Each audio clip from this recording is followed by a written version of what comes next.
Bonjour à tous et bienvenue dans cette nouvelle vidéo où aujourd'hui on va vous parler de quelque chose que vous utilisez régulièrement au niveau de la vie sociale, l'alcool. Donc dans le coaching en nutrition, on dédiabolise évidemment l'alcool, mais comment le gérer et surtout comment pouvez-vous prendre conscience de l'impact que l'alcool a sur votre santé. Donc aujourd'hui on est avec David Germeau. Salut David. Bonjour Ludo. L'alcool en général, comment tu vois les choses ? Alors c'est clair que la question de l'alcool se pose très facilement lorsque l'on aborde la nutrition parce que c'est quelque chose de très social. Donc dans un premier temps, idéalement, si vous savez vous en passer durant la période de rééquilibrage, avant de le réintroduire plus tard pour le long terme, c'est toujours l'idéal.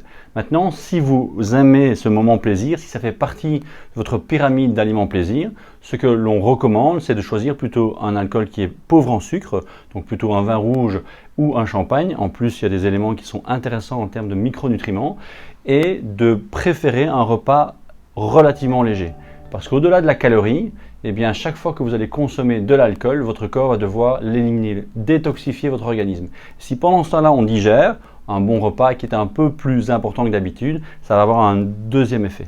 Donc concrètement, au niveau de l'alcool, tu conseillerais plus de boire un verre de vin ou une coupe de champagne plutôt que de la bière? Tout à fait. Et effectivement, là, on est sur des boissons qui sont moins intenses au niveau glycémique. Et généralement, ce qui se passe avec la bière, quand on commence, on en boit plus que nos verres de vin. Exactement. Et donc, l'alcool est un problème plutôt émotionnel qu'il faut pouvoir aborder dans un rééquilibrage alimentaire. Donc ça, c'est un choix. Est-ce qu'on élimine totalement et qu'on reprend après? Ou alors, par sécurité, on le maintient et on a alors à ce moment-là 1 ou 2 verres par week-end. Super. Santé les amis!